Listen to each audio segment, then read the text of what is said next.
Chapter 2 Sanatan Goswami. I offer my respectful obeisances unto Lord Chaitanya Mahaprabhu, by whose mercy even a person in the lowest status in the even a person in the lowest status of life can find direction and transcendental devotional service to the Lord.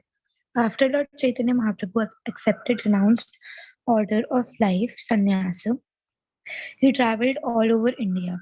During this period, he went to Malda, a district in Bengal. In that area, there was a village named Ramakeli, where two government ministers of Nawab Hussain Shah's regime lived. These two ministers, who were brothers, were named Dabir Khas and Sakar Malik. Later, they were renamed Rup Goswami and Sanatan Goswami, respectively. They had a chance to meet Lord Chaitanya, and afterward, they decided to retire from government service and join his Sankirtan movement. Upon making this decision, the two brothers at once took steps to leave their material entanglements, and they appointed two learned brahmanas to perform certain Vedic religious rituals that would enable them to achieve complete freedom from devotion for the devotional service of Krishna. These preliminary ritualistic functions are known as purushachar, purushacharya. They require that three times a day one worship and offer respects to one's forefathers, offer obligations to a fire, and respectfully offer food to learned brahmanas. Five items: the time, the worship, the offering of respect, the offering of oblation into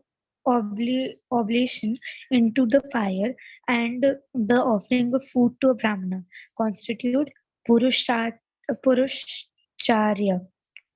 These and other rituals are mentioned in Hari Bhakti Vilas, an authoritative book of directions for Vaishnavas.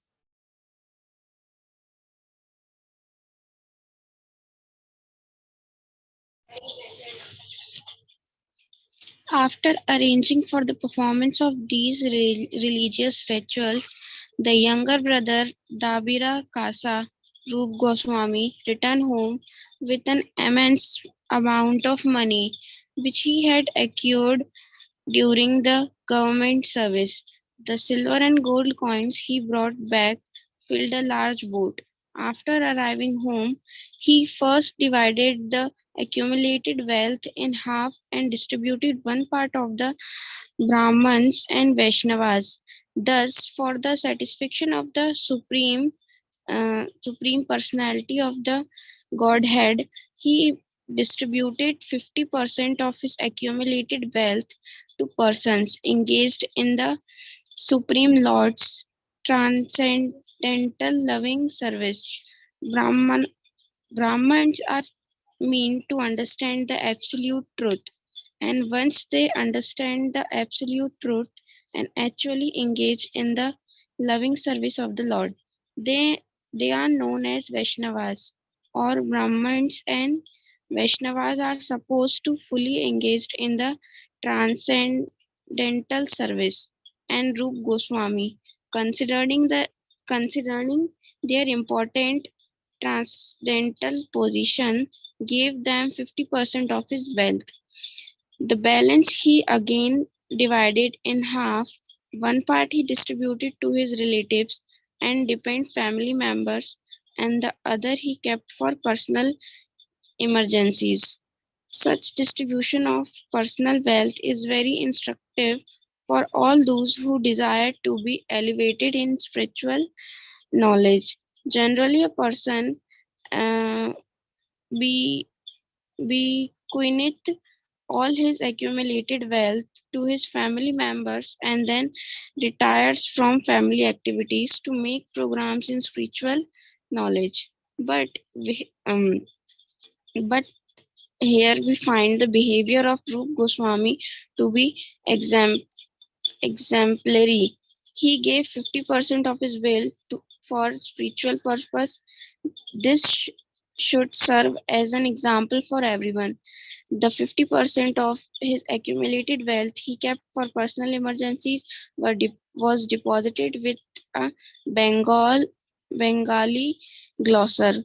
Since in those days there was no banks, 10,000 coins were deposited for expenditures to be incurred by his elder brother Snatana Goswami.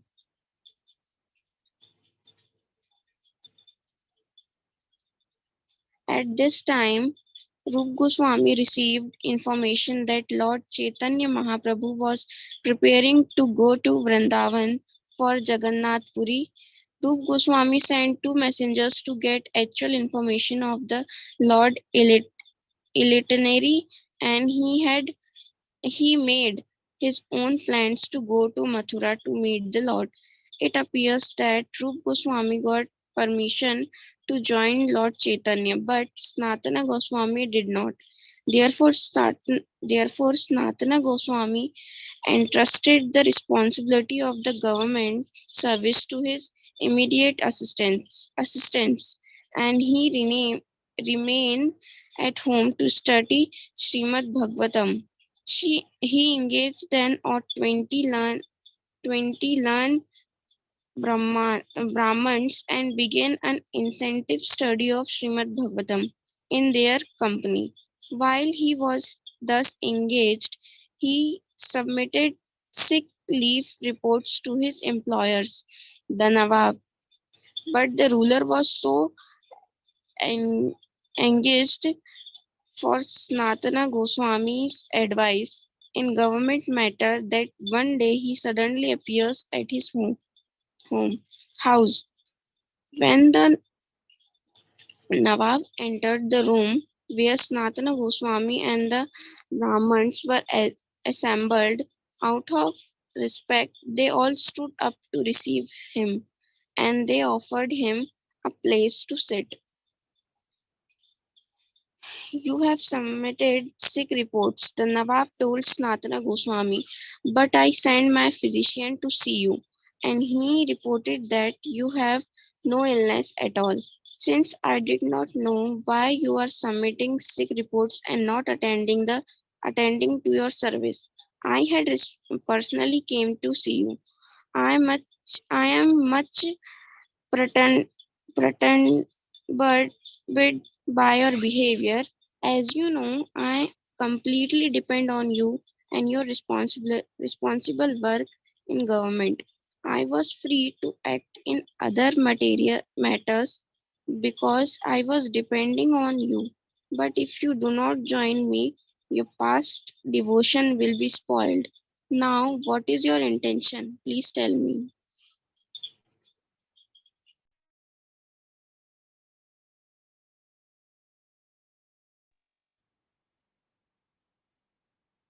On hearing this, Sanatan Goswami replied that he was unable to work anymore and that it would be very kind of the Nawab to appoint someone else to execute the work that had been entrusted to him. At this, the Nawab became very angry and said, "Your elder brother lives like a hunter, and if you retire from administration, everything will be finished." It was said that the Nawab used to treat Sanatan Goswami like a younger brother. Since the Nawab was principally engaged in conquering different parts of the country and also in hunting, he depended largely on Sanatan Goswami for government administration. Thus, he pleaded with him, "If you retire from government service, how will the administration be run? You are the governor of Goda." Sanatan Goswami replied very gravely, "And you punish different kinds of criminals in different ways. So you are at liberty to punish anyone according to his activity." By this reply, Sanatan Goswami indicated that since the governor was engaged in hunting animal and in killing men to expand his kingdom, let both of them suffer according to the act they were performing. The Nawab, being intelligent, understood Sanatan Goswami's purport. He left the house in an angry mood, and shortly afterward he went off to conquer Odisha. He ordered the arrest of Sanatan Goswami and commanded that he be held until the Nawab returned.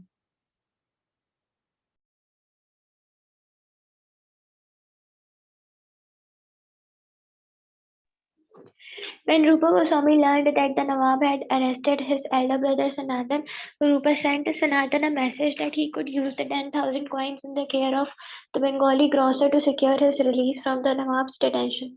Having sent this message, Rupa departed for Vrindavan with his younger brother Vallabha to meet Chaitanya Mahaprabhu. After receiving Rupa Goswami's message, Sanatan offered 5,000 of the coins to the keeper of the jail in which he was being held in custody.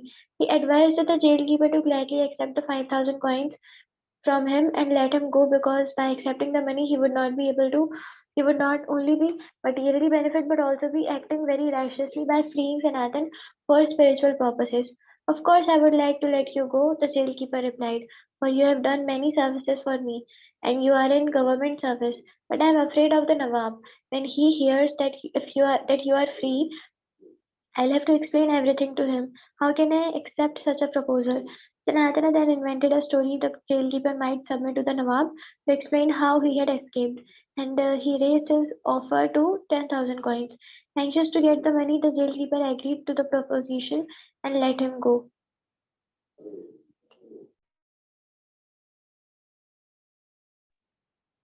Sanatan then departed to see the Lord.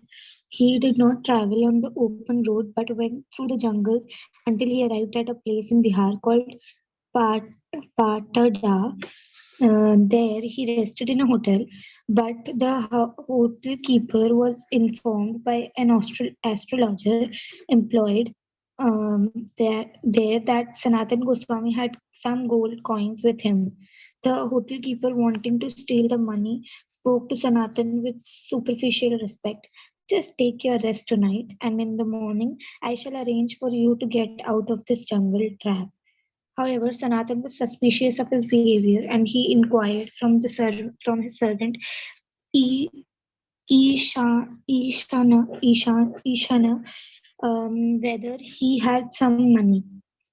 Ishana told him that he had 7 gold coins. Sanatan did not like the idea of the servant carrying such money. He became angry with him and said, "Why do you carry this death kneel on the road?"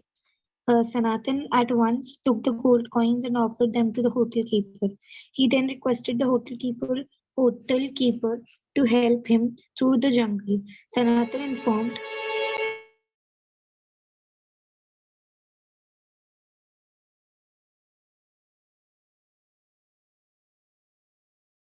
sorry, Sanatan um, Sanatan informed him that he was on a special journey for the government and that since he could not travel on the open road, it would be very kind of the hotel keeper to help him through the jungle and over the hills. The hotel keeper replied, "I learned that you had 8 coins with you and I was thinking of killing you to take them. But I can understand that you are a very good man and so you don't have to offer me the money. I will get you over this hilly tract of land."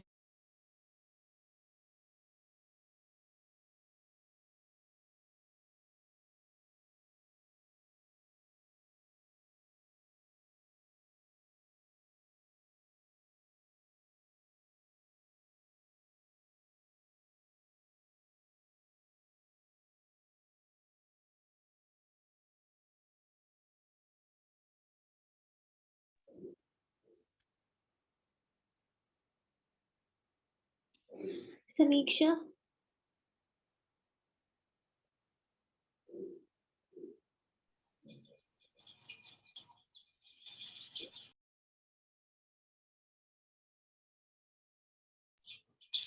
If you do not accept these coins, then someone else will take them from me. Snatana replied, someone will kill me for them, so it is better that you take them. I offered them to you. The hotel keeper then gave him full assistance, and that very night he helped him get past the hills. When Snatana emerged from the hills, he requested his servant to go to home with the 1 coin he still had with him. For Snatana decided he would go on alone. After the departure of his servant, Snatana felt completely free. With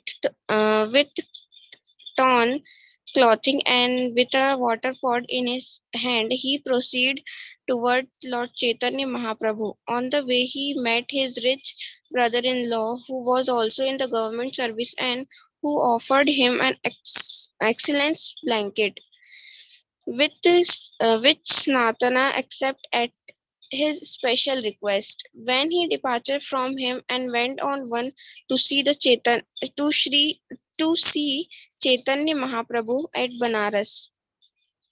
When he reached Banaras, Snatana learned that the Lord was there and he became overjoyed. He was informed by the people that the Lord was staying at the house of Chandra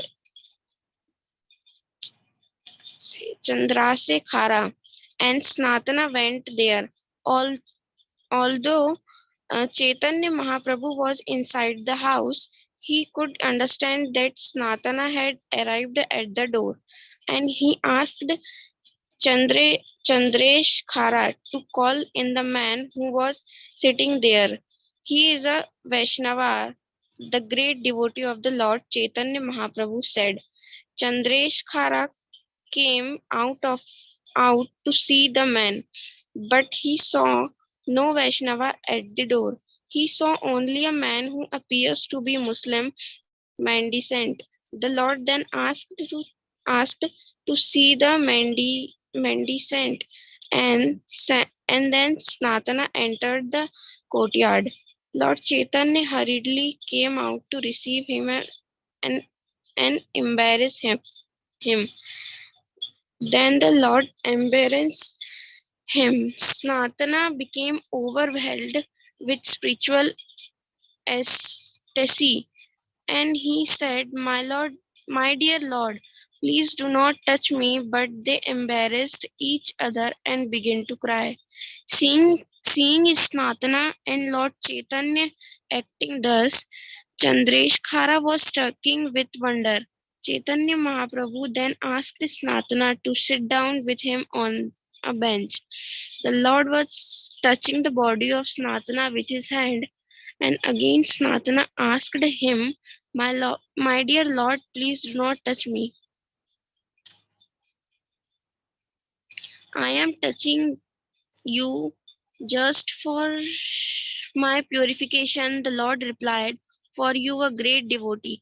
By your devotional service, you can deliver the whole universe and enable everyone to go back to Godhead. The Lord then quoted a nice verse from the Vedic literature stating that a person who is devotee of Lord Krishna and is 100% engaged in devotional services is far better than a Brahman who is versed in all the Vedic literatures but who does not engage in the devotional service of the Lord.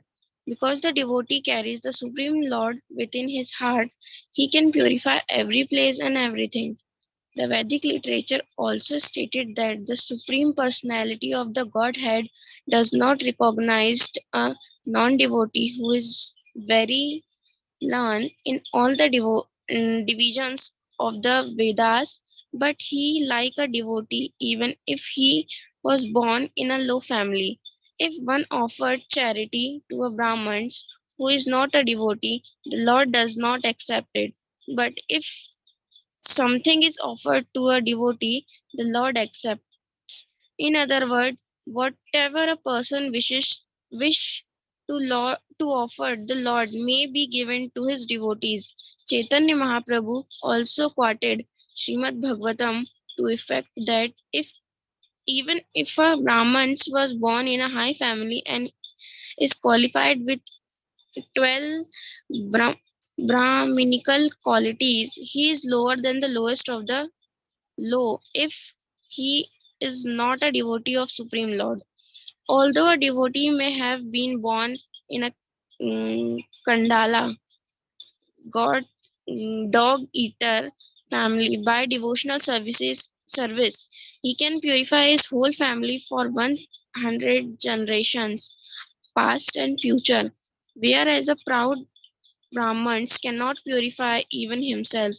Lord Chaitanya then said to Sanatana, quoting the Hari Bhakti Sudho, Sudhodaya,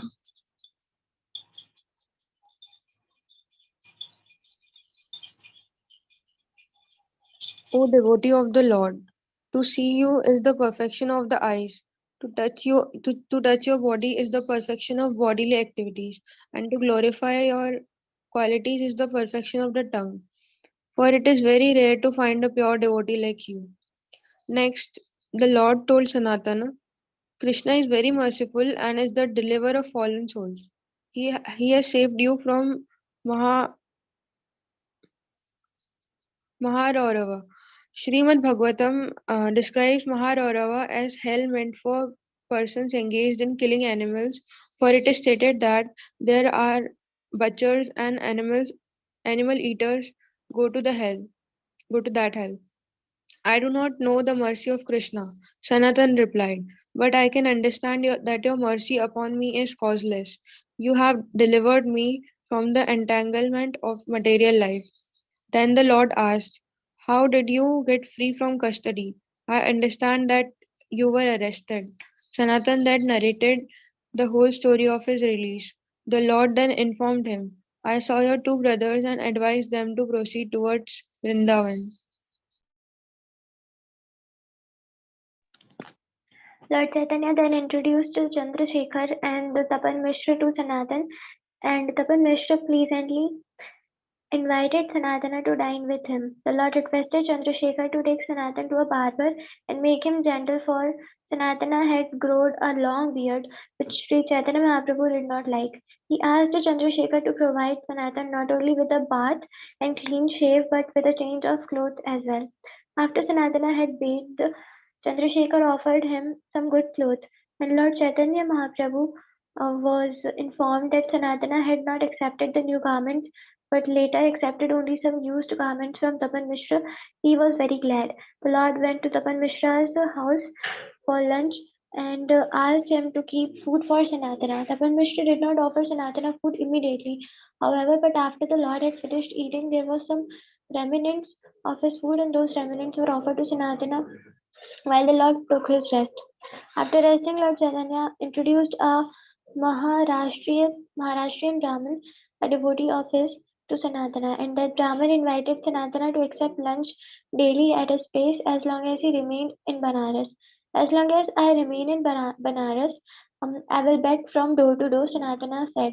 But the Lord will be so good as to accept this invitation for daily lunch at your house. Lord Chaitanya was very much pleased by this behavior of Sanatan's, but he noticed the valuable blanket that he had been given to him by his brother-in-law while Sanatana was en route to Banaras. Although Lord Chaitanya did not say anything about the blanket, Sanatana understood that he did not approve of such a valuable garment on his body, and therefore Sanatana decided to get rid of it. He immediately went back to the Ganges, and thus he saw a mendicant washing an old quilt. When Sanatana asked to trade the old quilt for the valuable blanket, the poor mendicant thought that Sanatana was joking with him. How is this? The mendicant replied, you appear to be a very nice gentleman, but you are mocking me in this unmannerly way. I am not joking with you, Sanatana informed. I am very serious. Will you kindly exchange your torn quilt for this blanket?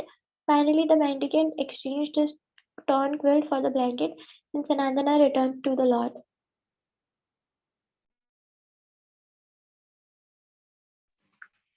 Where is your valuable blanket? The Lord immediately inquired. Sanatan informed him about the exchange, and the Lord loved him for this and thanked him. You are intelligent enough, and you have now exhausted all your attraction for material wealth. In other words, the Lord accepts a person for devotional service only when he is completely free from all material possessions.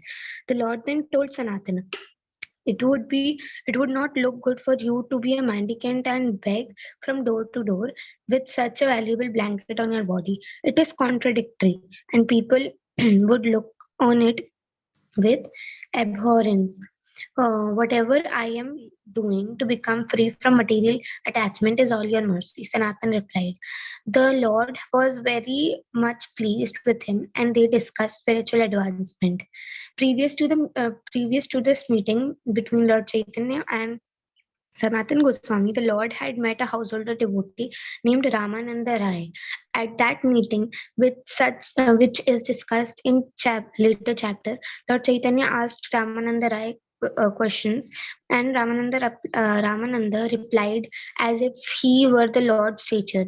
However, in this case, Sanatan put questions to the Lord, and the Lord answered them. The instructions of Lord to Sanatan Goswami are very important for people in general. The Lord taught him the process of devotional service, which is constitutional occupation of every living entity. Because this is so, it is every man's duty to advance in spiritual science.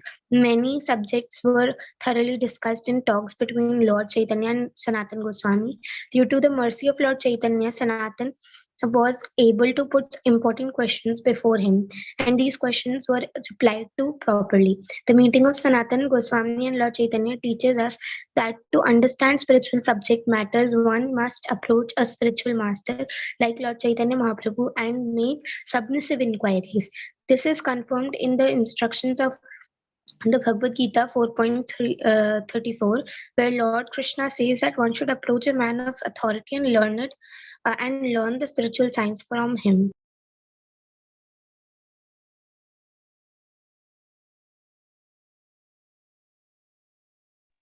Hare Krishna, Krishna Krishna, Hare Hare, Hare Ram, Ram Ram, Hare